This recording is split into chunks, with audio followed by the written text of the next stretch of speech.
Hello everyone, कैसे हैं आप सब। चलिए वीडियो को स्टार्ट करते हैं। Function of commercial bank. देखिए डिफिनेशन ऑफ कमर्शियल बैंक भी आपके सिलेबस में है, तो कोई भी डिफिनेशन आप कमर्शियल बैंक का याद कर लीजिए। यहाँ पर हम टाइम वेस्ट नहीं करना चाहते हैं। फंक्शन ऑफ कमर्शियल बैंक, पहला है acceptance of deposit, fixed deposit account. इसके अब बाद आएगा इसी के अंदर करेंट अकाउंट, सेविंग अकाउंट और recurring account. Lending of money, cash credit, loans, overdraft और discounting of bills of exchange. ये जो देखिए लेंडिंग ऑफ मनी, ये जो चार आपको दिया है, कैश क्रेडिट, लोन्स, ओवरड्राफ्ट, ये एक लोन फैसिलिटी है जो बैंक आपको प्रोवाइड करता है। लोन देने का अलग अलग तरीका है, बैंक से लोन लेने का अलग अलग तरीका है जो बैंक आपको प्रोवाइड करता है। तो सबसे पहले इसको डिस्कस करते हैं, उसके बाद हम इसको देखेंगे। फिक्स्ड डिपॉजिट अकाउंट, इसको एफडी अकाउंट भी बोला जाता है, एफडी अकाउंट। ठीक है, फिक्स्ड डिपॉजिट, नाम से ही पता चल रहा है फिक्स्ड, मतलब इस अकाउंट में अगर आप फिक्स्ड अकाउंट खुलवाना चाहते हैं तो उसमें अगर आप 2 लाख रुपया जमा करते हैं तो फिक्स्ड टाइम के लिए जमा, अब बीच में आप उसको विड्रॉ नहीं कर सकते। क्या बोला मैं, अगर एग्जांपल लेते हैं पीएनबी, पंजाब नेशनल बैंक है, आप उसमें 2 लाख रुपया जमा किए, 2 लाख रुपया जमा किए, तो ये जो 2 लाख रुपया है वो आपका फिक्स्ड टाइम के लिए जमा हो जाएगा। फिक्स्ड टाइम के लिए मान लीजिए कि फिक्स्ड टाइम फॉर एग्जांपल 7 साल है, 7 साल के लिए आपका पैसा जमा हो गया, तो अब फिर आप चाहेंगे कि हम बीच में इसको विड्रॉ कर ले, नहीं हो सकता, विड्रॉ कर ही नहीं सकते आप। अब ये आपका विड्रॉ तब होगा जब इसका टाइम पूछ जाएगा, 7 साल बाद आपका ये जो पैसा है विड्रॉ कर सकते हैं। इसमें इंटरेस्ट सबसे ज़्यादा मिलता है, इस अकाउंट में इंटरेस्ट सबसे ज़्यादा मिलता है, इस बात को याद रखिए। एफडी में जो इंटरेस्ट है,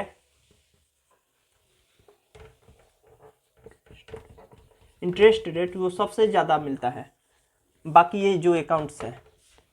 ठीक है, एफडी में देखिए जो बात याद करने लायक है वो है कि एफडी में सबसे ज़्यादा इंटरेस्ट आपको मिलता है। दूसरा, लिमिटेड, जो आपका पैसा है वो लिमिटेड समय के लिए जमा हो गया, मतलब एक फिक्स्ड टाइम के लिए जमा हो गया, बीच में आप उस पैसा को विड्रॉ नहीं कर सकते। फॉर एग्जांपल हम यहाँ पर देखिए कि अगर पीएनबी में आप 2 लाख रुपया जमा किए तो और 7 साल के लिए जमा किए, तो आप चाह रहे हैं कि 4 साल हो गया, 5 साल कंप्लीट हो गया, आप फिर इसको निकाल ले, तो आप विड्रॉ नहीं कर सकते हैं जब तक आपका जो गिवन पीरियड है कंप्लीट नहीं हो जाता। मतलब 7 साल बाद ही अब ये 2 लाख रुपया आप निकाल पाएंगे, उसको बोलते हैं फिक्स्ड डिपॉजिट अकाउंट। इसमें इंटरेस्ट बहुत ज़्यादा मिलता है। मान लीजिए कि आप 2 लाख रुपया जमा किए, 7 साल बाद अगर आप इसको निकालते हैं तो आपका जो अमाउंट मिलेगा वो 5 लाख मिलेगा। तो सबसे ज़्यादा इंटरेस्ट आपको फिक्स्ड डिपॉजिट अकाउंट यानी एफडी में मिलेगा। समझ में आ गया, इरेज करें इसको। सबसे ज़्यादा इंटरेस्ट किस अकाउंट में मिलता है, एफडी। एफडी में हम कब पैसा निकाल सकते हैं, फिक्स्ड टाइम के बाद। सेकेंड है करेंट अकाउंट। करेंट अकाउंट क्या होता है ना, देखिए जिनको डेली बेसिस पर लार्ज ट्रांजेक्शन करना पड़ता है, मतलब पैसों का लेन देन डेली करना है, वो खुलवाता है करेंट अकाउंट। इसमें आपको इंटरेस्ट नहीं मिलता है, इसमें आपको इंटरेस्ट नहीं मिलता है, आपको इसमें इंटरेस्ट नहीं मिलता है, बल्कि आपको कुछ पैसा बैंक वालों को ही देना पड़ता है। Bank charges for the service rendered maintaining for such deposit. आपको कुछ पैसा बैंक वालों को ही देना पड़ता है ताकि ये फैसिलिटी आपको मेंटेन रखे। ये आपको जो फैसिलिटी दे रहा है करेंट अकाउंट का, करेंट अकाउंट का फैसिलिटी क्या है, आप इसमें दिन भर में अगर आप चाह रहे हैं ना कि 5 बार 10 बार जब मन तब इसमें से आप पैसा निकाल सकते हैं, विड्रॉ कर सकते हैं और सबमिट कर सकते हैं। एफडी में ऐसा नहीं हो सकता है। एफडी में एक बार आप पैसा जमा कर दीजिए, मान लीजिए कि 5 साल 10 साल जितना साल के लिए आप कर रहे हैं, जब तक आपका पीरियड, जब तक आपका टाइम पूजेगा नहीं, कंप्लीट नहीं होगा, तब तक इसमें से आप पैसा विड्रॉ नहीं कर सकते। करेंट अकाउंट में आप दिन भर में 20 बार भी विड्रॉ कर सकते हैं या इसमें सबमिट पैसा डाल सकते हैं। इसमें आपको इंटरेस्ट नहीं मिलता है। ठीक है, समझ में आ गया, करेंट अकाउंट समझ में आ गया। फिर से एक बार बताते हैं, देखिए एफडी में आपको हाई इंटरेस्ट मिलता है, सबसे ज़्यादा इंटरेस्ट एफडी में मिलता है। इसमें क्या है ना कि एक बार आप पैसा जमा कर दिए, उसके बाद जब तक आपका समय पूजेगा नहीं, जब तक आपका मान लीजिए कि 5 साल के लिए रखे हैं, तो 5 साल बाद ही आप पैसा इसमें से विड्रॉ कर सकते हैं। इसमें ऐसा नहीं है, आप इसमें चाहे दिन भर में 20 बार 25 बार 30 बार जब मन तब इसमें से पैसा आप निकाल सकते हैं, विड्रॉ कर सकते हैं, सबमिट कर सकते हैं। इसमें आपको इंटरेस्ट नहीं मिलता है, इसमें आपको कुछ पैसा बैंक वालों को देना पड़ता है फॉर मेंटेनिंग सच फैसिलिटी। समझ में आ गया दोनों। अकाउंट जनरली फार्मर्स लोग खुलवाते हैं, मतलब जिनका इनकम जो है 25,000 या 20,000 है वो खुलवाते हैं सेविंग अकाउंट। मान लीजिए कि कोई लेबर है या कोई मिस्त्री है जिनका मंथली जो इनकम है 20,000 रुपया है, 15,000 खर्चा हो गया, 5,000 वो सेव करना चाहते हैं तो क्या खुलवाएंगे? Saving account खुलवाएंगे। इसमें जो इंटरेस्ट आपको मिलता है वो एफडी से कम मिलता है, इंटरेस्ट मिलता है, इसमें इंटरेस्ट मिलता है, इसमें आपको इंटरेस्ट मिलता है, लेकिन एफडी से कम मिलता है। इसमें आपको इंटरेस्ट मिलता है, सेविंग अकाउंट में इंटरेस्ट मिलता है लेकिन एफडी से कम मिलता है। समझ में आ गया? लास्ट है क्यूमुलेटिव और रीअकरिंग अकाउंट। इसमें क्या होता है ना, इसमें आपको मंथली इंस्टॉलमेंट करना होता है, इसमें आपको मंथली इंस्टॉलमेंट करना होता है। मतलब मान लीजिए कि आपको रीअकरिंग अकाउंट खोल लिए तो उसमें आपको बोलेगा ना कि आपको महीने महीने 7,000 रुपया जमा करना है 5 साल के लिए। फॉर एग्जाम्पल ले रहे हैं 5,000 रुपया जमा करना, 7,000 रुपया जमा करना है, कितने दिन? 5 साल। तो आप महीने महीने जाएंगे और 7,000 रुपया इस अकाउंट में जमा करेंगे, 5 साल तक जमा करेंगे। 5 साल बाद जब वो आपका लार्ज अमाउंट हो जाएगा तब उस पर कुछ इंटरेस्ट देकर आपका सारा पैसा विड्रॉ कर सकते हैं। आप इसमें कभी भी विड्रॉ कर सकते हैं, कभी तो इन द सेंस कि एक दिन में एक बार ही विड्रॉ कर सकते हैं, ऐसा नहीं कि 5 बार विड्रॉ कर लिए। इसमें क्या था, फिक्स्ड था, आप कभी विड्रॉ नहीं कर सकते हैं। जब इसमें टाइम पूछेगा तभी आप विड्रॉ कर सकते हैं, बीच में आप विड्रॉ नहीं कर सकते हैं। लेकिन रीअकरिंग अकाउंट में आप विड्रॉ कर सकते हैं, एफडी की तरह ही है। लेकिन इसमें क्या है ना कि आप इसमें बीच में विड्रॉ कर सकते हैं, मंथली आपको इंस्टॉलमेंट करना है। इसमें एक बार में ही, एक बार जाकर 2 लाख रुपया जमा कर दिए, इसमें महीने महीने आपको 2,000, 3,000, 7,000 जो भी अमाउंट बोलेगा आपको जमा करना है, मंथली जमा करना है, मंथली इंस्टॉलमेंट करना है। इसमें एक बार में सबमिट करना है। इसमें क्या है कि आप बार बार इसमें से पैसा एफडी में से नहीं निकाल सकते हैं, जब समय आपका पूछेगा तभी आप इसमें से पैसा निकाल सकेंगे। रीअकरिंग अकाउंट में ऐसा नहीं है, आपका जब मन तब आप इसमें से पैसा निकाल सकते हैं। समझ में आ गया? इरेज करें। करेंट अकाउंट में आपको इंटरेस्ट नहीं मिलता है, एफडी में इंटरेस्ट सबसे ज़्यादा मिलता है, सेविंग अकाउंट में इंटरेस्ट मिलता है लेकिन एफडी से कम मिलता है, क्यूमुलेटिव में भी आपको इंटरेस्ट मिलता है लेकिन कम मिलता है। चलिए, बैकग्राउंड में साउंड आ रहा है ना। लेंडिंग ऑफ मनी, ये जो 4 फैसिलिटी है ये बैंक आपको लोन प्रोवाइड करता है अलग अलग तरीके से। ये चारों क्या है, लोन लेने का एक तरह का फैसिलिटी है जो बैंक प्रोवाइड करता है। पहला है cash credit, cash credit, cash credit. Cash credit लेने के लिए आपके पास करेंट अकाउंट होना अनिवार्य है, करेंट अकाउंट, ठीक है। करेंट अकाउंट को हम लोग डिमांड डिपॉजिट भी बोलते हैं, डिमांड डिपॉजिट। आप कॉपी पर लिख लीजिए, वहां पर जो अभी हम यहाँ पर एक्सेप्टेंस ऑफ मनी बता रहे थे वहां पर करेंट अकाउंट को हम लोग डिमांड डिपॉजिट भी बोलते हैं। कहना हम भूल गए, बताना भूल गए, कॉपी पर लिख लीजिए। करेंट अकाउंट को हम लोग डिमांड डिपॉजिट भी बोलते हैं। हो गया? इरेज करें इसको। अच्छा, तो कैश क्रेडिट के लिए आपके पास करेंट अकाउंट होना अनिवार्य है, मतलब कंपल्सरी है। चलिए, कैश क्रेडिट गए, आप समझा रहे हैं ये कैसा फैसिलिटी है। बैंक के पास गए, बैंक के पास कुछ बैंक के पास गए, बोले कि सर हमको 2 लाख रुपया लोन दीजिए। तो सबसे पहले आपसे क्वेश्चन पूछेगा आपके पास करेंट अकाउंट है, आप बोलेंगे कि है, तो वो आपको 2 लाख रुपया दे देगा। कैश नहीं देगा, आपके अकाउंट में देगा। किस अकाउंट में? करेंट अकाउंट में। समझ में आ गया? कहाँ देगा? करेंट अकाउंट में। क्या देगा? लोन। कितना दिया? For example 2 lakh. कहाँ दिया? करेंट अकाउंट में। अब इसका फायदा क्या है? फायदा यह है कि आपके अकाउंट में तो आ गया 50 लाख, 50 लाख नहीं, यहाँ पर 2 लाख है ना, तो आपके अकाउंट में आ गया 2 लाख। अब मान लीजिए कि इसमें से आप खर्च कर दीजिए 70,000 रुपया, अभी भी आपके पास कितना पैसा बचा? 1,30,000 पैसा भी आपके कहाँ है? अकाउंट में है। ध्यान से समझिएगा इसको, बहुत इंटरेस्टिंग है, बहुत अच्छा फैसिलिटी बैंक देता है। कैश क्रेडिट का मतलब क्या हुआ कि आपको एक बैंक फैसिलिटी देता है। उस फैसिलिटी में क्या होता है कि मान लीजिए कि आपके अकाउंट में 2 लाख रुपया लोन आ गया, आप गए बैंक के पास तो 2 लाख रुपया आपको लोन में वो दे दिया। 2 लाख में से 70,000 आप खर्चा कर दिए, कितना बचा?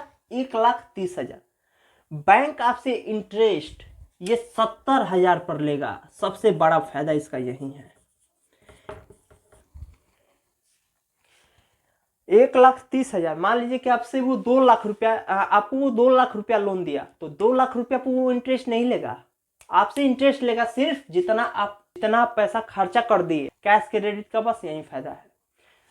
दूसरा है लोन, यहीं पर समझ लीजिए, अगर लोन आप ले रहे हैं ना, 2 लाख रुपया आप लोन लिए, तो आपका जो वो इंटरेस्ट लेगा आपसे, वो पूरे 2 लाख पर ही लेगा।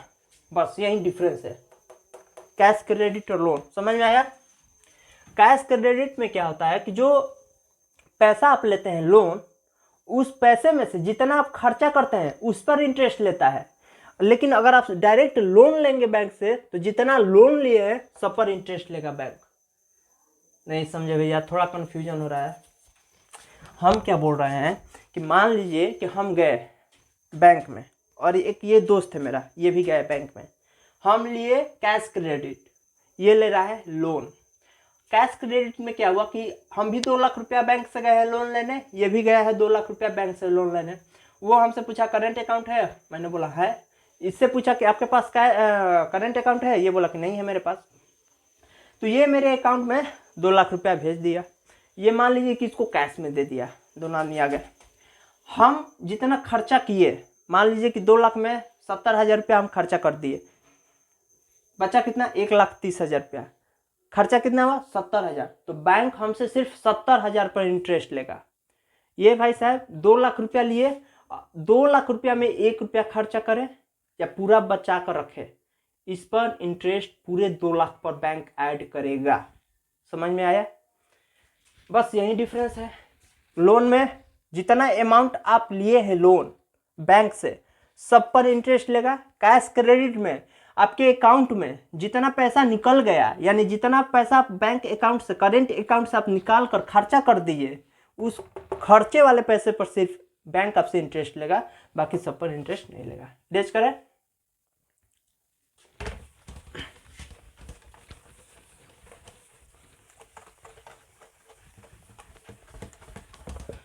ओवरड्राफ्ट, ये शॉर्ट टर्म लोन है। ओवरड्राफ्ट एक फैसिलिटी है।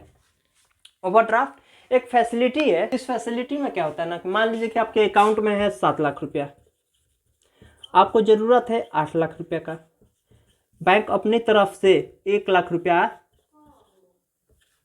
आपको दे देगा। बस यही है ओवरड्राफ्ट। लेकिन कितने दिन के लिए सर? बहुत कम समय के लिए। ये मतलब यहाँ पर टर्म एंड कंडीशन होता है। आप जाएंगे तो यहाँ पर टर्म एंड कंडीशन, पहले आपसे सिग्नेचर कराएगा, कितने दिन के लिए ले रहे हैं, इतना पैसा ले रहे हैं, आपसे इतना इंटरेस्ट लेंगे, ठीक। लेकिन इसमें यही फायदा है कि अगर आपके बैंक अकाउंट में जितना पैसा है उससे अधिक भी आप विड्रॉ कर सकते हैं। खत्म। क्या बोला मैं? आपके अकाउंट में जितना पैसा है उससे अधिक पैसा आप विड्रॉ कर सकते हैं। खत्म। इरेज करें इसको। क्या बोला मैं? समझ में आ गया? चलिए ठीक। ओवरड्राफ्ट एक फैसिलिटी है। आपके बैंक में 7 लाख रुपया है, आपको जरूरत है 10 लाख का, तो बैंक आपको 10 लाख रुपया दे देगा, और वो 3 लाख रुपया जो एक्स्ट्रा दिया है उस पर वो इंटरेस्ट लेगा। उसके बाद है discounting of bills of exchange. Bills of exchange, bills of exchange. मान लीजिए कि आपके अकाउंट में है 7 लाख रुपया,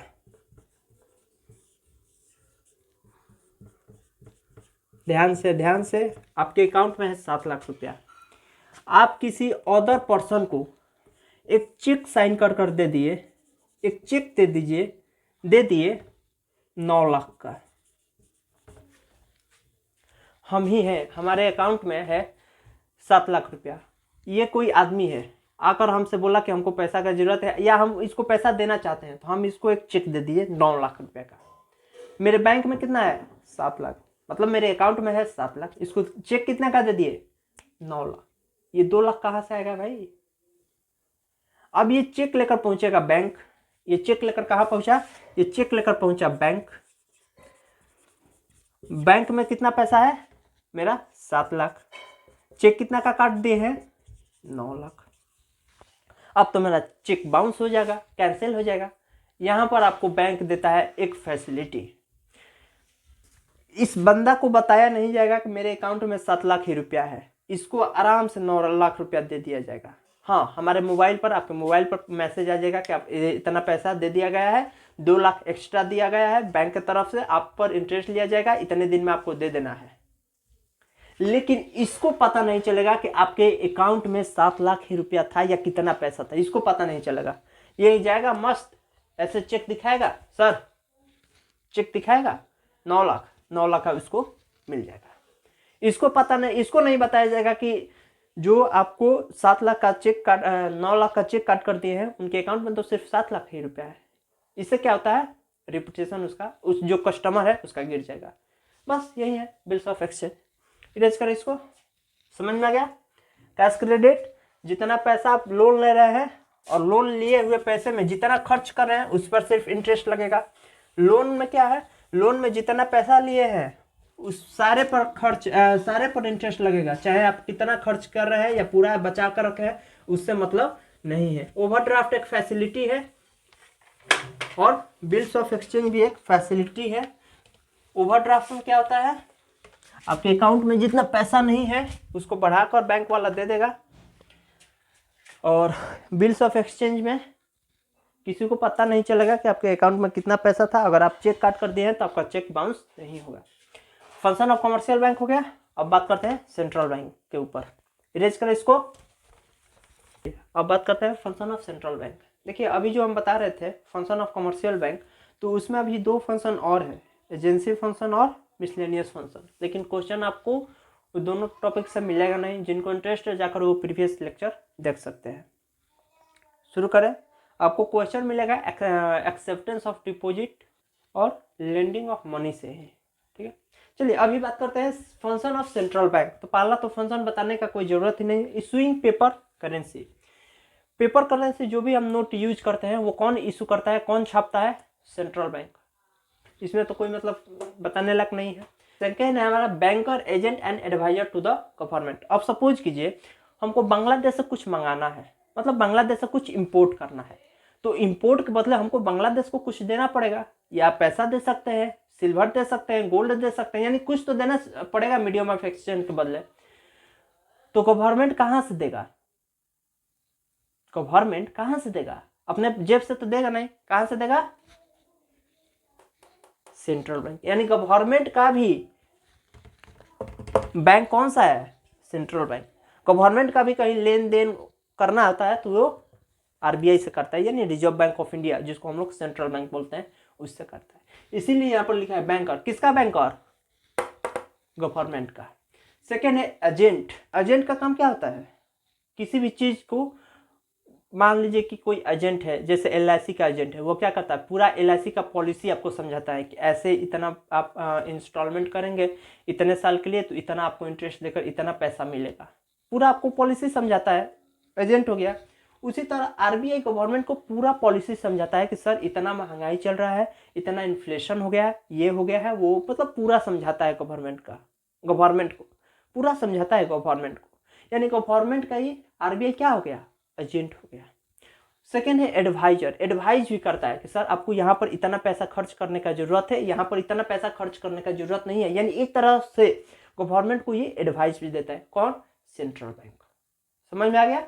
तो banker, agent and advisor to the government. Third है बैंकर्स बैंक। जितने भी कमर्शियल बैंक है सारे को पैसा आरबीआई देता है, जितने भी कमर्शियल बैंक है। इसीलिए यहाँ पर लिखा है बैंकर्स बैंक। सारे बैंकों का बैंक कौन है, कमर्शियल। उसके बाद है lender of the last resort. मान लीजिए कि कोई कमर्शियल बैंक है, for example PNB, SBI, UCO bank, for example. अब पीएनबी को इमरजेंसी में पैसा का जरूरत पड़ गया, दौड़ते गया एसबीआई के पास। एसबीआई बोलते कि नहीं है भाई मेरे पास तो है ही नहीं, मेरा भी हालत खराब है। फिर गया यूको बैंक के पास, यूको बैंक भी बोलते कि नहीं है भाई मेरे पास भी नहीं है। तब ये जाएगा लास्ट में सेंट्रल बैंक के पास, और फिर सेंट्रल बैंक इसको इमरजेंसी में पैसा देगा। इसीलिए यहाँ पर बोलता है lender of the last resource. मतलब क्या हुआ, लास्ट उम्मीद कौन है, सेंट्रल बैंक, आरबीआई है। जब कमर्शियल बैंक को कहीं से पैसा नहीं मिलता है तब आरबीआई इसको प्रोवाइड करता है, कमर्शियल बैंक को। यानी इमरजेंसी के टाइम पर कमर्शियल बैंक को कौन पैसा देता है? आरबीआई। इसीलिए क्या लिखा है? Lender of the last resort. उसके बाद कस्टोडियन ऑफ फॉरेन करेंसी।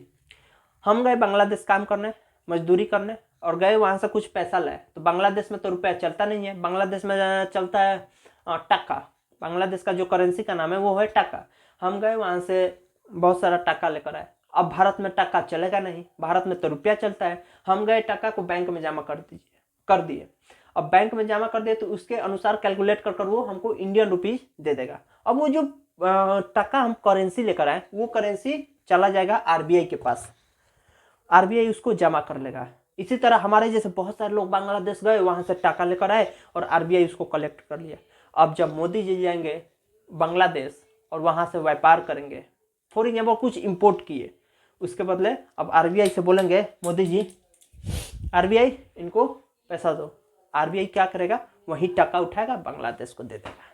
इसी को यहाँ पे बोला है कस्टडियन ऑफ फॉरेन करेंसी। जितना भी फॉरेन करेंसी है वो सारा सबमिट होता है सेंट्रल बैंक के पास, सिल्वर गोल्ड पूरा सेंट्रल बैंक के पास। उसके बाद है क्रेडिट कंट्रोल। सभी लोग जानते ही हैं क्रेडिट कंट्रोल का मतलब। क्रेडिट कंट्रोल का मतलब अगर हमारे देश में इन्फ्लेशन हो रहा है या डिफ्लेशन हो रहा है, आरबीआई अपने ऑफिस में बैठे बैठे इसको कंट्रोल कर लेगा। अभी इसके बाद समझेंगे method of credit control. Credit control एक तरह से आप मान सकते हैं, क्रेडिट का मतलब महंगाई ऐसे समझिए देहाती भाषा। क्रेडिट कंट्रोल मतलब महंगाई को वो कंट्रोल कर लेगा। कौन कर लेगा? आरबीआई। इसका फंक्शन ही है, सेंट्रल बैंक का फंक्शन है क्रेडिट कंट्रोल यानी महंगाई को कम करना। अभी इसके बाद हम बात करेंगे मेथड ऑफ क्रेडिट कंट्रोल। ठीक है, इरेज कर इसको। फंक्शन समझ में आ गया? इसका भी मिसलेनियस फंक्शन है। मिसलेनियस फंक्शन क्या है? वर्ल्ड बैंक, आईएमएफ का मतलब हो गया इंटरनेशनल मॉनेटरी फंड, जाकर आरबीआई रिप्रेजेंट करता है गवर्नमेंट के बिहाफ पर। रिप्रेजेंटेटिव के तौर पर गवर्नमेंट को जाना चाहिए, लेकिन गवर्नमेंट के जगह पर, गवर्नमेंट के बिहाफ पर जाकर आरबीआई रिप्रेजेंट करता है इंडियन गवर्नमेंट को।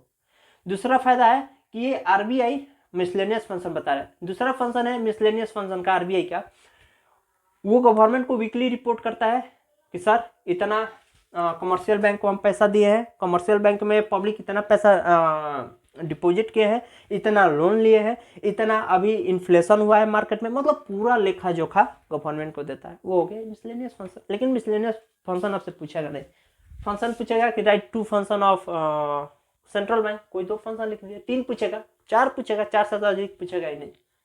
इरेज करें। अब बात करेंगे मेथड ऑफ क्रेडिट कंट्रोल। चलिए हो गया, इरेज करें।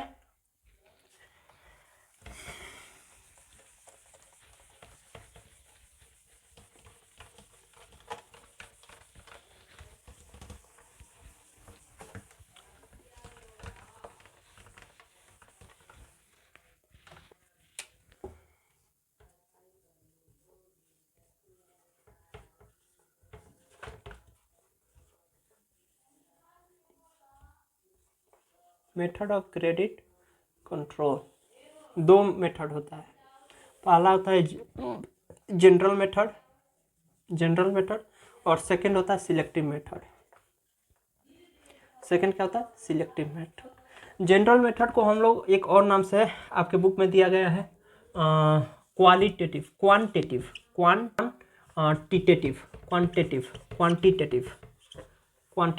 मेथड। ठीक है, और सिलेक्टिव को नाम दिया गया है क्वालिटेटिव मेथड। चलिए जल्दी से समझते हैं इसको। क्वांटिटेटिव मेथड क्या होता है? क्वांटिटिव का मतलब क्या हो गया? इसमें क्वांटिटी का बात हो रहा है। क्वांटिटी का मतलब नंबर, क्वांटिटी का मतलब नंबर। फॉर एग्जांपल मार्केट में 1 लाख रुपया है, आरबीआई ये सोचता है कि इस 1 लाख रुपया को कैसे कम कर 70,000 रुपया बना दे। ये हो गया क्वांटिटेटिव मेथड। क्वालिटेटिव मेथड क्या होता है? मार्केट में मान लीजिए कि 1 लाख रुपया है, इसमें फिक्स्ड रहता है कि एजुकेशन सेक्टर को 30,000 रुपया मिलेगा, हेल्थ सेक्टर को 40,000 रुपया मिलेगा,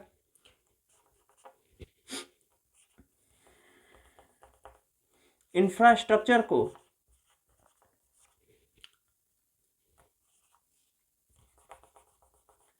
30,000 रुपया मिलेगा। फॉर एग्जाम्पल इसी तरह हम ले लिए। इस मेथड में क्या है कि यहाँ पर जो नंबर है वो फिक्स्ड है, 1 लाख रुपया, 1 लाख रुपया, जिसमें आपको डिवाइड कर दिया गया है कि 30,000 एजुकेशन सेक्टर को मिलेगा, 40,000 हेल्थ सेक्टर को मिलेगा, इंफ्रास्ट्रक्चर के लिए 30,000 मिलेगा।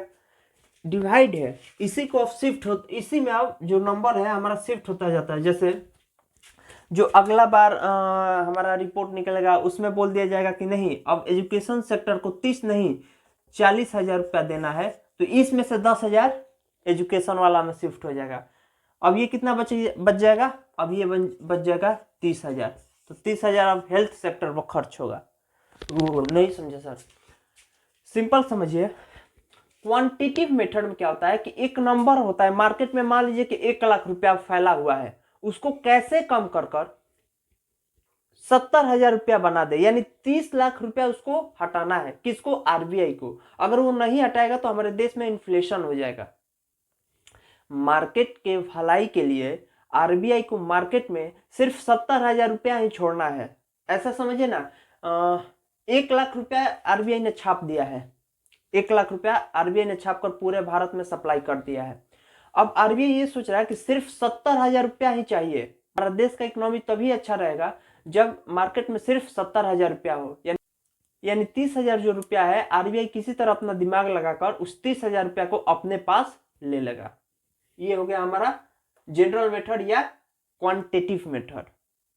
इसमें क्या है कि पूरा जो अमाउंट है 1 लाख 2 लाख, ये तो देखिए अभी यहाँ पर जो नंबर लिखा है ये 1000 करोड़ों में होता है। ये जो यहाँ पर हम नंबर लिखे हैं, मान लीजिए कि 30,000, यहाँ पर तो समझाने के लिए सिंपल लिखे हैं कि 1 लाख रुपया है, तो 30,000 एजुकेशन पर, 40,000 हेल्थ वर्क, ये लाखों में होता है। जैसे 3,000 करोड़ एजुकेशन पर खर्चा हुआ, 3,000 करोड़, समझ रहे, बहुत बड़ा अमाउंट है। तो ये तो खैर अभी आपको समझाने के लिए सिंपल भाषा में बता रहे हैं कि मान लीजिए कि 1 लाख आरबीआई ने नोट छाप लिया, अब उसने सोच लिया कि अरे यार ये तो गड़बड़ हो गया। मार्केट के भलाई के लिए अगर इन्फ्लेशन ना हो जाए हमारे देश में इन्फ्लेशन ना बढ़ जाए, इसके लिए मार्केट में सिर्फ 70,000 रुपया ही मार्केट के भलाई के लिए अच्छा है। तो क्या करेगा आरबीआई, दिमाग लगाकर उस 30,000 रुपया को अपने पास किसी तरह रख लेगा।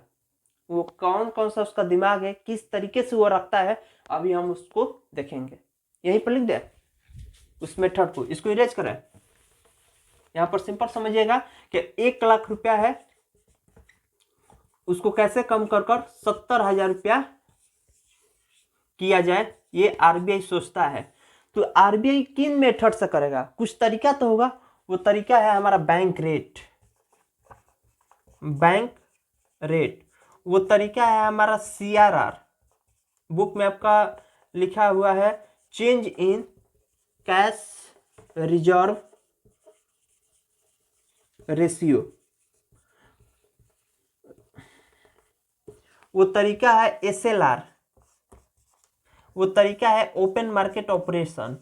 इससे भी क्वेश्चन नहीं मिलता है, यही 3 से आपको क्वेश्चन मिलेगा। Open market operation,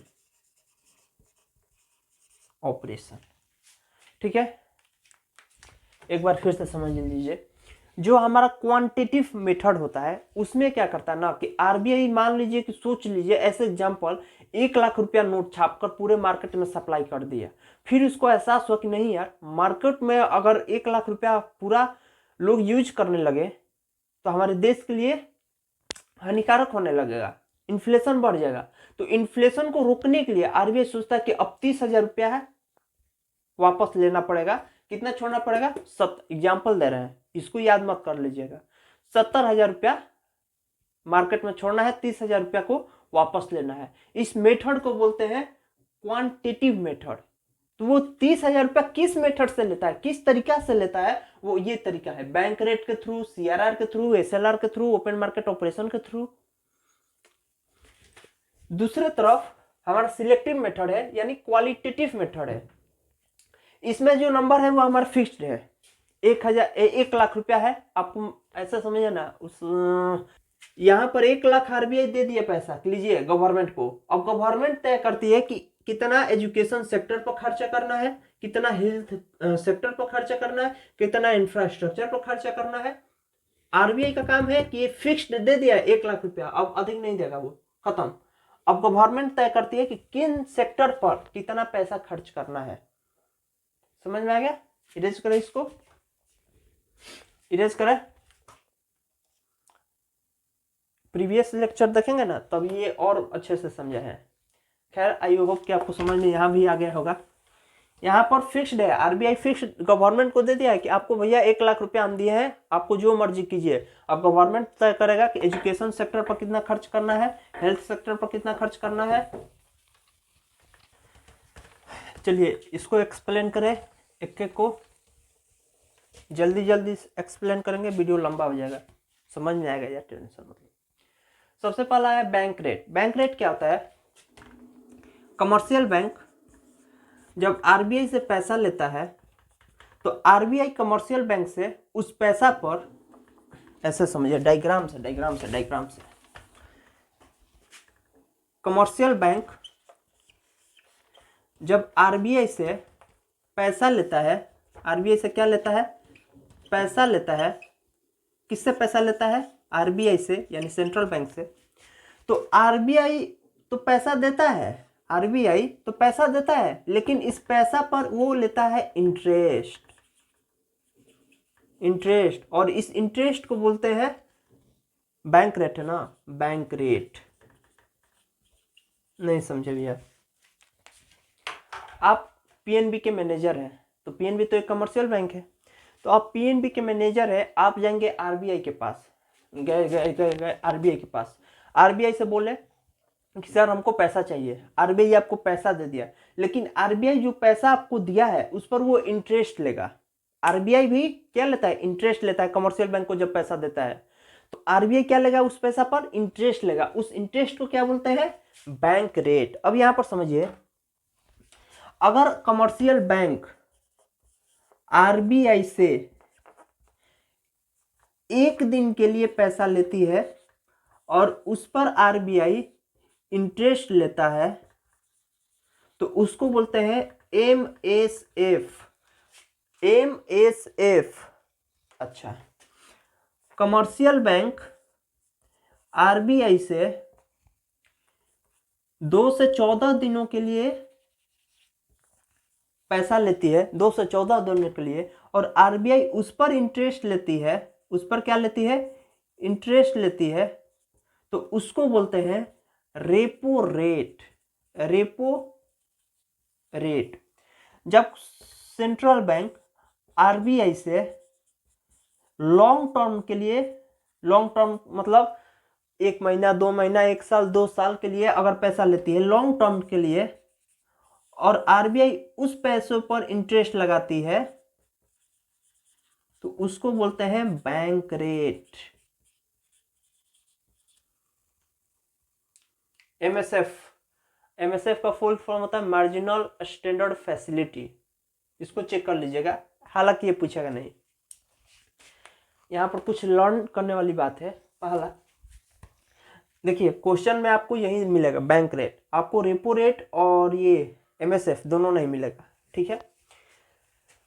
bank rate क्या है? जब कमर्शियल बैंक सेंट्रल बैंक के पास यानी आरबीआई के पास जाती है कि सर हमको पैसा चाहिए, आरबीआई पैसा देता है और उस पर इंटरेस्ट लेता है, तो उसको बोलते हैं बैंक रेट।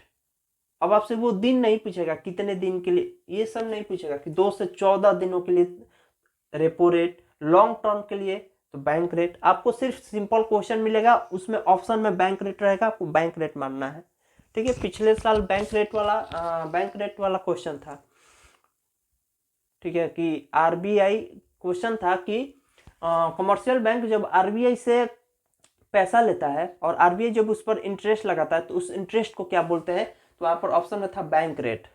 अगर बैंक रेट नहीं देता है तो आपको देगा रेपो रेट। तो 1 दिन के लिए कमर्शियल बैंक अगर आरबीआई से पैसा लेती है, उस पर वो इंटरेस्ट लेता है, उसको बोलते हैं एमएसएफ। अगर 2 से 14 दिनों के लिए आरबीआई कमर्शियल बैंक आरबीआई से पैसा लेती है, आरबीआई उन पैसों पर जब इंटरेस्ट लेता है 214 दिन वाले पैसों पर, तो उसको बोलते हैं रेपो रेट। और जब लॉन्ग टर्म के लिए कमर्शियल बैंक आरबीआई से पैसा लेता है और आरबीआई उस पैसों पर लगाता है क्या, इंटरेस्ट, तो उसको बोलते हैं हम लोग बैंक रेट। ठीक है, उसको क्या बोलते हैं, बैंक रेट। रेपो रेट मतलब रीपर्चेजिंग रेट। चलिए इरेज करें इसको, बैंक रेट समझ में आ गया। अगला है सीआरआर। बस आपको यही याद रखना है, कमर्शियल बैंक जब आरबीआई से पैसा लेने जाता है तो आरबीआई पैसा देता है, उस पैसा पर लेता है इंटरेस्ट, उस इंटरेस्ट को बोलते हैं बैंक रेट। अगला है सीआरआर। सीआरआर, सीआरआर और एसएलआर यहीं पर समझ लीजिए। आरबीआई तो रूम में बैठे बैठे देखता रहता है महंगाई कब बढ़ा, मार्केट में कब कितना मनी सप्लाई हुआ। जब महंगाई बढ़ जाता है तो ये क्या करता है, दिमाग लगाता है। यहाँ पर दिए थे ना कि 1 लाख रुपया है, इसको 70,000 करना है, तो क्या करेगा, दिमाग लगाएगा। दिमाग क्या है इसका, सीआरआर एसएलआर, इसको बढ़ा देगा। कैसे बढ़ा देगा सर, सीआरआर क्या होता है ना, cash reserve ratio. Cash reserve, cash reserve, reserve का मतलब क्या होता है, जैसे हम लोग बोलते हैं ना कि कोई चीज रिजर्व हो गया, मतलब वो स्टोर करके रख लिए, वहीं यहाँ पर बोला है कैश रिजर्व रेशियो। मतलब क्या हुआ, आरबीआई बोलता है कमर्शियल बैंक से, आरबीआई बोलता है कमर्शियल बैंकों से कि कमर्शियल बैंक तुम लोग कब भाग जाओगे देश से। मान लो कि मैं पीएनबी का मैनेजर हूँ, मुझे बहुत सारा पैसा, जितना भी पब्लिक है ना, सारा पब्लिक लाकर पीएनबी में पैसा अपना डिपॉजिट कर दे, और मैं क्या हुआ लेकर पैसा भाग जाऊंगा, ऐसा हो सकता है। तो ये आरबीआई क्या कहता है कि जितने भी कमर्शियल बैंक है उन सारे मैनेजर से बोलता है कि तुम लोग कब भाग जाओगे कोई गारंटी नहीं है, तुम्हारे पास जितना पैसा जमा किया है पब्लिक ने, मान लो कि मेरे पास 10 पब्लिक ने पैसा जमा किया है, तो 10 पब्लिक ने अगर तुम्हारे पास 10-10 रुपया जमा किया है तो 100 रुपया मेरे पास हो गया। तो आरबीआई बोलता है कि उस 100 रुपया में से 10 रुपया हमको हमारे पास जमा कर दो, ताकि अगर तुम जिस दिन भाग जाओगे तो उन 10 लोगों को 1-1 रुपया देकर तब तक उसको मतलब ये संतावना देंगे कि अभी तुम लोग आराम से रहो, सरकारें उस चोर को खोज रही है। बहुत सारी बातें हो गया, नहीं समझ में आया। देखिए हम बोल रहे हैं कि मान लीजिए कि हम पीएनबी के मैनेजर हैं, 10 लोग आकर हमको 10-10 रुपया दे दिए, तो मेरे पास कितना टोटल हो गया, 100 रुपया हो गया। अब 100 रुपया हो गया तो हम भाग भी लेकर सकते हैं पैसा। 100 रुपया आ गया तो जेब में थोड़ी ना आ गया 100 रुपया, वो तो मेरे अकाउंट में आ गया, पीएनबी के अकाउंट में चला गया। तो वो 100 रुपया जो आया है, 10-10 लोगों ने दिया है, तो मेरे पास तो बहुत ज्यादा पैसा हो गया, 100 रुपया हो गया।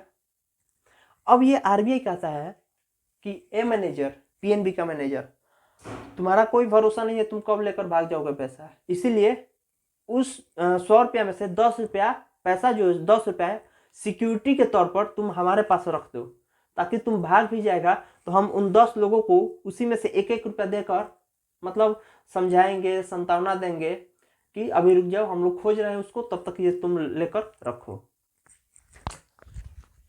कमर्शियल बैंक के पास मान लीजिए कि 100 रुपया है, ए गया कोई व्यक्ति, इसको 20 रुपया दे दिया, बी गया कोई व्यक्ति, उसको 30 रुपया दे दिया, सी गया, इसको 40 रुपया दे दिया लोन, अभी भी इसके पास 10 रुपया बचा है। इसीलिए आरबीआई क्या करता है कि इसका तो जो 100 रुपया है उसमें से 10 रुपया ले लेता है, बोल देता है कि सिक्योरिटी मनी मेरे पास जमा कर दो, सिक्योरिटी मनी, सिक्योरिटी मनी। इस सिक्योरिटी मनी को बोलते हैं सीआरआर, कैश रिजर्व रेशियो। तो अब इसके पास बचा कितना, 90 रुपया। अब इसके पास बचा कितना, 90 रुपया। 10 रुपया कहाँ गया, आरबीआई के पास जमा कर दिया, किस लिए, सिक्योरिटी मनी के तौर पर। अब ये जब 90 रुपया है, फिर आरबीआई दिमाग लगेगा कि अभी भी इसके पास 90 रुपया बच रहा है, तो फिर ये बोलता है कमर्शियल बैंकों से, देखो तुम्हारे पास जितना पैसा बच गया है सिक्योरिटी मनी के बाद, तो मान लीजिए कि ये कमर्शियल बैंक है कोई, इसके पास कितना बचा है अभी, 90 रुपया। अब ये बोलता है कि देखो भाई, जितना भी तुम्हारे पास पैसा बच गया है उसका एक फिक्स्ड अमाउंट तुम अपने पास रखोगे। समझे भैया, एसएलआर क्या है ना, कि मान लीजिए कि कमर्शियल बैंक के पास अभी कितना बचा है रुपया, 90 रुपया, तो आरबीआई दिमाग लगाता कि अभी भी 90 रुपया है, अगर ये 90 रुपया पूरा लोन दे देगा तो मार्केट में मनी बहुत ज़्यादा हो जाएगा, तो इन्फ्लेशन बढ़ जाएगा। इसके लिए ये क्या करता है, 90 रुपया है ना, तो इसको बोल देता है कि देखो कमर्शियल बैंक, इस 90 रुपया का एक फिक्स्ड अमाउंट आप सभी लोग अपने पास रखेंगे। इस फिक्स्ड अमाउंट को बोलते हैं SLR। समझ गया SLR क्या होता है? नहीं भैया, लास्ट कमर्शियल बैंक के जो पैसा है, कुछ पैसा आरबीआई अपने पास रखवा लेता है सिक्योरिटी मनी के तौर पर, उसको बोलते हैं CRR। अब जो पैसा उसके पास बच गया, उसका एक फिक्स्ड अमाउंट आप सभी को अपने पास रखना है। अगर 100 रुपया है तो 100 रुपया में मान लीजिए कि 10 रुपये सिक्योरिटी मनी के तौर पर जमा हो गया आरबीआई के पास, सिक्योरिटी मनी को उस 10 रुपये को क्या बोलेंगे? CRR। 90 रुपया बचा गया है, उसका एक फिक्स्ड अमाउंट अपने पास रखना है, उसको बोलेंगे SLR, स्टैट्यूटरी लिक्विडिटी रेशियो। इसको क्या बोलेंगे? SLR, statutory liquidity ratio. समझ में आया? क्या बोला मैं? समझ में आया? इरेज करें? समझ में आया? SLR CLR क्या होता है? नहीं भैया, देखिए CRR क्या होता है, मान लीजिए कि आपके पास 100 रुपया है, 100 रुपया में आरबीआई बोल दिया कि 10 रुपया हमको दे दो सिक्योरिटी मनी के तौर पर, तो आप 10 रुपया आरबीआई को दे दिए सिक्योरिटी मनी के तौर पर। इस 10 रुपया को क्या बोलते हैं? उस सिक्योरिटी मनी को क्या बोलते हैं? CRR, cash reserve ratio. SLR क्या है, अब तो हम 10 रुपया जमा कर दिए, अब मेरे पास बचा कितना? 90 रुपया बचा।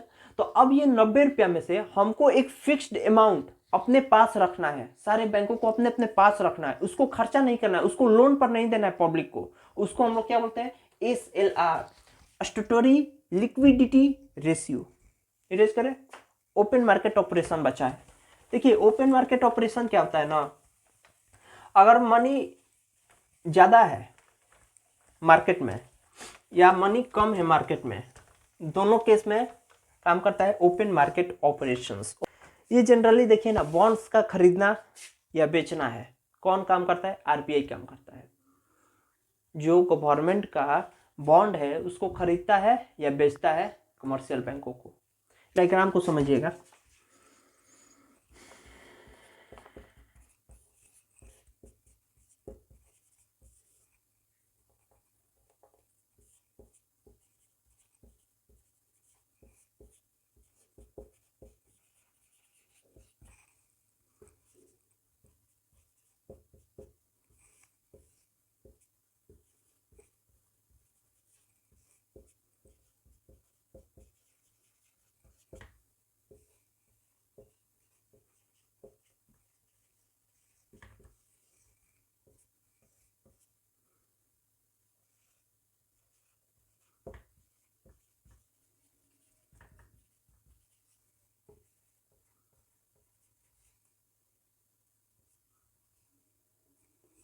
चलिए समझिए इसको।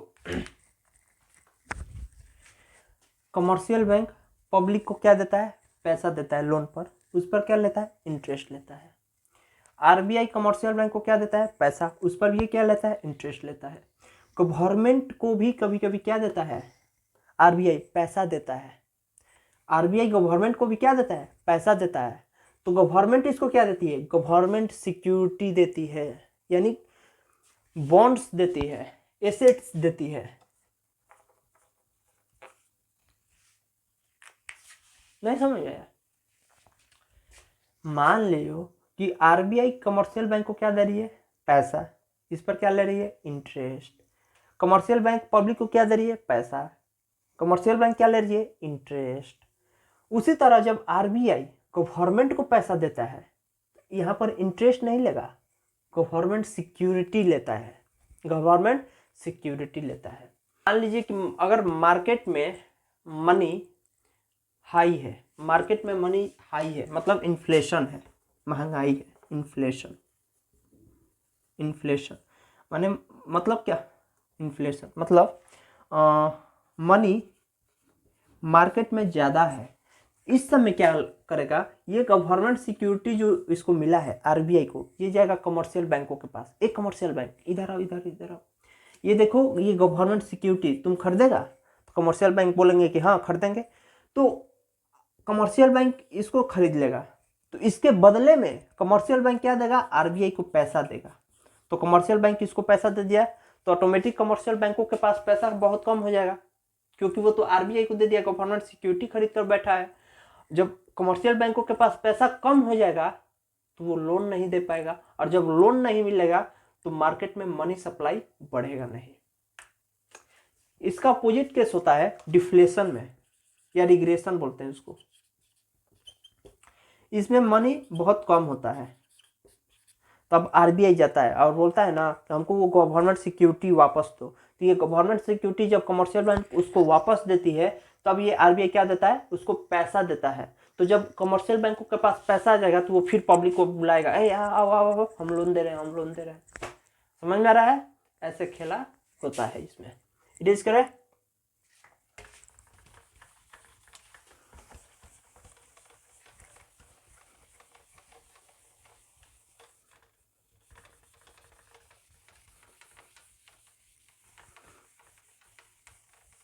सर सब तो ठीक है, समझ में आया, लेकिन ये गवर्नमेंट सिक्योरिटी क्या होता है? गवर्नमेंट सिक्योरिटी होता है जैसे कोई भी सरकारी चीज़ है, गवर्नमेंट सिक्योरिटी हो गया जैसे कोई एरोप्लेन है, सरकारी एरोप्लेन है, तो उसको पार्टनरशिप बनाने के लिए कोई एक सिक्योरिटी, कोई एक बॉन्ड साइन हो गया प्राइवेट कंपनी से, उसको एक सिक्योरिटी या बॉन्ड बोलते हैं।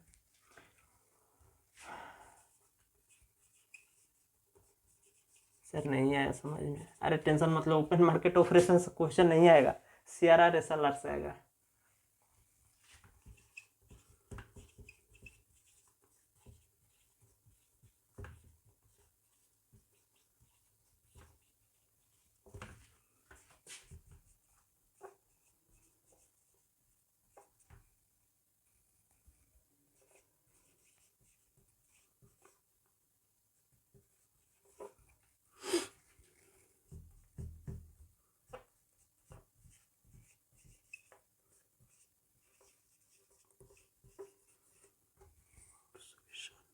स्पेलिंग देख लीजिएगा, मोरल परसुएशन, स्पेलिंग देख लीजिएगा, बुक में दिया होगा, ON परसुएशन।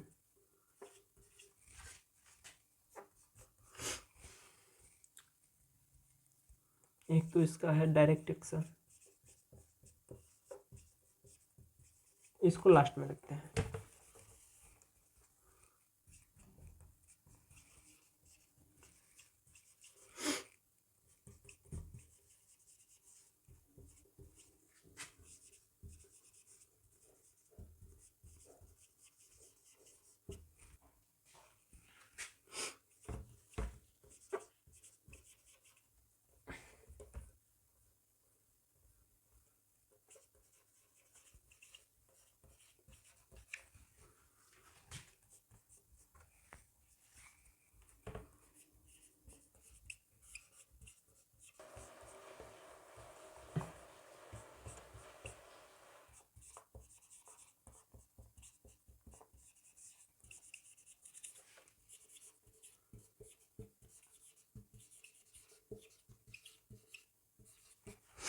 चलिए देखिए, चलिए समझते हैं।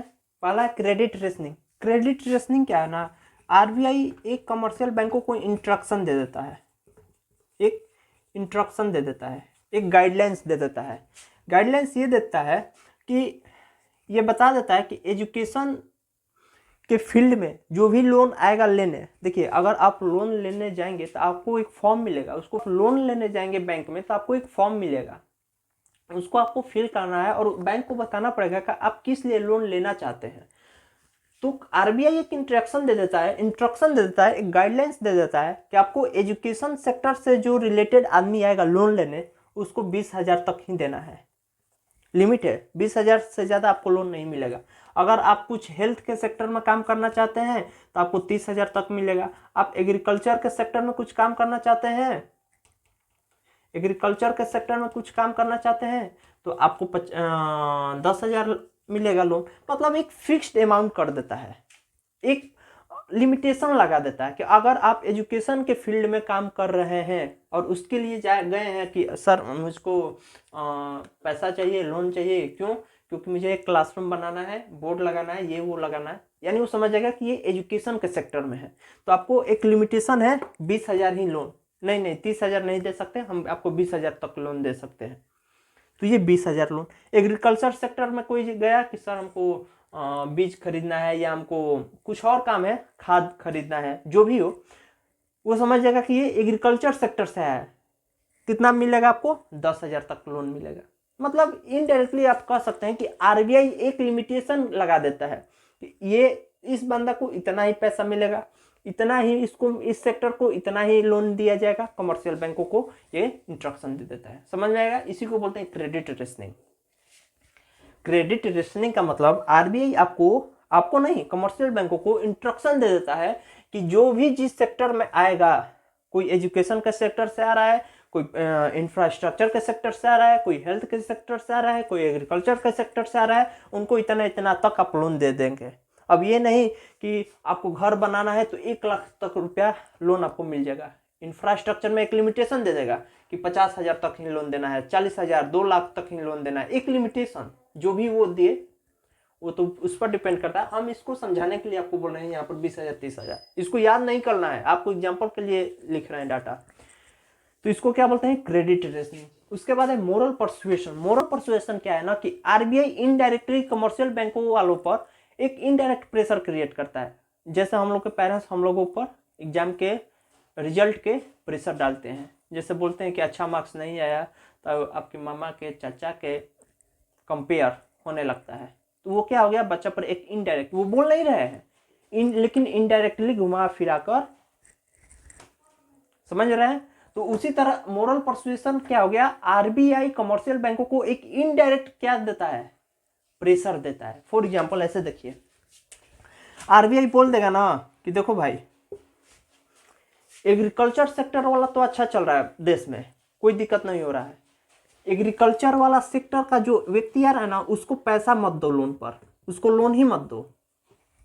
एजुकेशन वाला आ रहा है ना, उसको 10,000 लोन दे दो। और जो हेल्थ वाला आ रहा है, जो हेल्थ सेक्टर या इंफ्रास्ट्रक्चर तो अभी भारत में खराब है, मतलब खराब इन द सेंस कि गरीब बहुत ज्यादा है, स्लम्स बहुत ज्यादा है, तो जो इंफ्रास्ट्रक्चर के लिए लोन लेने आ रहा है, इसको मतलब दबा कर बहुत ज्यादा लोन दो, 70,000, 1 लाख, 2 लाख, 5 लाख तक लोन दो। लेकिन एग्रीकल्चर सेक्टर वाला जो आ रहा है ना, उसको बोल दो कि लोन नहीं है, पैसा नहीं है, बैंक में खत्म हो गया है, कुछ भी। तो ये जो आरबीआई है वो इनडायरेक्टली कमर्शियल बैंकों को हाथ पर बांध दिया कि तुमको इतना पैसा इसको देना है, बस। क्या बोला मैं? मोरल परसुएशन का मतलब क्या हो गया? इसको दोनों में कंपेयर मत कीजिएगा, ये अलग चीज हो गया, इस सेक्टर में इतना पैसा, इस सेक्टर में इतना, ये लिमिटेशन हो गया, इतना फिक्स्ड। मोरल परसुएशन इनडायरेक्टली वो बोल रहा है ना आरबीआई कि इन सेक्टर को पैसा नहीं देना है, एग्रीकल्चर सेक्टर को पैसा नहीं देना है, क्योंकि एग्रीकल्चर सेक्टर भारत में बहुत अच्छा चल रहा है, एग्रीकल्चर भारत में बहुत अच्छा चल रहा है, इस सेक्टर में आपको पैसा नहीं देना है, इंफ्रास्ट्रक्चर पर खूब पैसा दीजिए, इस पर इंटरेस्ट कम लीजिए। Moral persuasion indirectly RBI pressurise करता है कमर्शियल बैंकों को कि मतलब अपने मर्जी से कमर्शियल बैंक पैसा नहीं दे सकता है, सारा इंस्ट्रक्शन किसका दिया हुआ है? आरबीआई का। आरबीआई जिस सेक्टर को बोलेगा उसको उतना पैसा मिलेगा, इसको क्या बोलेंगे? मोरल परसुएशन बोलेंगे। Fixation of margin requirement on secured loan. देखिए, हम गए लोन लेने 10 लाख रुपया गए लोन लेने, तो आप कभी भी लोन लेने जाएंगे बैंक में तो आपको जमीन का कागज, बिल्डिंग का कागज, सोना चांदी कुछ ना कुछ गिरवी रखना पड़ेगा। तो बहुत सारे लोग अपने जमीन का कागज, रसीद बैंक को सबमिट कर देते हैं। तो हम गए 10 लाख रुपया हमको लोन लेना है, बोला कि ठीक है, बोला कि जमीन का कागज लाइए, तो वो जमीन जितना लोन दिया है उससे ज्यादा उसका अमाउंट होना चाहिए, उस जमीन का या उस सोने का या उस जो बिल्डिंग आप गिरवी रखें उस बिल्डिंग का। ये नहीं कि 5 लाख का जमीन रख दिए गिरवी और 10 लाख का लोन ले लिए, कभी हो ही नहीं सकता। जितना आपको लोन मिला है, ध्यान से जितना आपको लोन मिला है उससे ज्यादा आप वहां पर गिरवी रखेंगे, उससे ज्यादा पैसा का सामान, तब आपको 10 लाख का लोन मिलेगा। फॉर एग्जाम्पल मान लीजिए कि मेरा जो जमीन है उसका अमाउंट है 15 लाख रुपया, तब हमको क्या मिला, 10 लाख का लोन मिला। अगर मेरा जमीन ही है 10 लाख तो ये लोन हमको मिलेगा 6 लाख या ज्यादा से ज्यादा 7 लाख। ये जो गैप है, 10 लाख का मेरा जमीन है या कोई बिल्डिंग है, या 10 लाख का हम सोना दे दिए, फॉर कुछ भी, और ये हमको लोन कितना मिला, 7 लाख। ये गैप कितना का हुआ, 3 लाख। इस 3 लाख को यहां पर बोला है सिक्योर्ड लोन। मार्जिन कितना का आया, 3 लाख का, इसीलिए यहां पर क्या लिखा है, margin requirement, fiction of margin requirement of secured loan. इसको बोलते हैं सिक्योर्ड मनी। 3 लाख को क्या बोलते हैं, सिक्योर्ड मनी या सिक्योर्ड अमाउंट। समझ में आ गया, fiction of margin requirement on secured loan. जितना सिंपल रखिए, जितना आपको लोन लेना है उससे ज्यादा का सामान बैंक के पास गिरवी रखना पड़ेगा, दैट्स इट। और जितना गैप आया उसको बोलते हैं सिक्योर्ड अमाउंट। अरे मार्जिन आएगा ना भाई, डिफरेंस आएगा ना। आपको 5 लाख लोन लेना है, 10 लाख का सामान रख दिए, कितना का मार्जिन है, 5 लाख का, तो 5 लाख को बोलते हैं सिक्योर्ड अमाउंट या सिक्योर्ड मनी। और जो मार्जिन आया उसी को यहाँ पर बोला मार्जिन रिक्वायरमेंट। रेज करें इसको, समझ में आ गया। डायरेक्ट एक्शन तो बताने लायक है ही नहीं, क्या ही बताएं, मतलब डायरेक्ट एक्शन का मतलब जितना भी इंटरप्शन आरबीआई गिवन किया है, आरबीआई दिया है कमर्शियल बैंकों को, अगर कोई फॉलो नहीं करेगा आरबीआई उसका नाम काट देगा अपने कॉलेज से, हटा जाओ, खत्म, बाय बाय, टाटा। अभी पेटीएम का हाल क्या हुआ है, न्यूज देखते हैं, पेटीएम खत्म। क्यों खत्म हो गया, आरबीआई का इंस्ट्रक्शन नहीं मान रहा था। अगर कोई भी कमर्शियल बैंक आरबीआई का इंस्ट्रक्शन नहीं मानता है तो आरबीआई उस पर पहले तो करोड़ों का जुर्माना लगाता है, फिर उसका मान्यता रद्द कर देता है। उसके बाद है publicity and notification. RBI monthly, देखिए ऐसे समझिए, कमर्शियल बैंक आरबीआई को वीकली, सप्ताह में, मंथली, ईयरली, तीनों अपडेट देता है। किस चीज का भैया, ये अपडेट देता है कितना मनी डिपॉजिट हुआ, कितना मनी विथड्रॉ हुआ, कितना हम लोन से मेरा प्रॉफिट हुआ, हर चीज का डाटा निकाला जाता है। और किसको ये सबमिट करेगा, करेगा आरबीआई को। अब ये आरबीआई सबमिट करेगा गवर्नमेंट को। आरबीआई किसको सबमिट करेगा, गवर्नमेंट को। अब आरबीआई बताएगा इतना हम पैसा कमर्शियल बैंक को दिए हैं एक सप्ताह में या एक मंथ में, इतना हमको प्रॉफिट हुआ है, इतना हम कमर्शियल बैंकों से लोन से कमाए हैं, इतना हमको यहां से प्रॉफिट हुआ है। मतलब सारा लेखा जोखा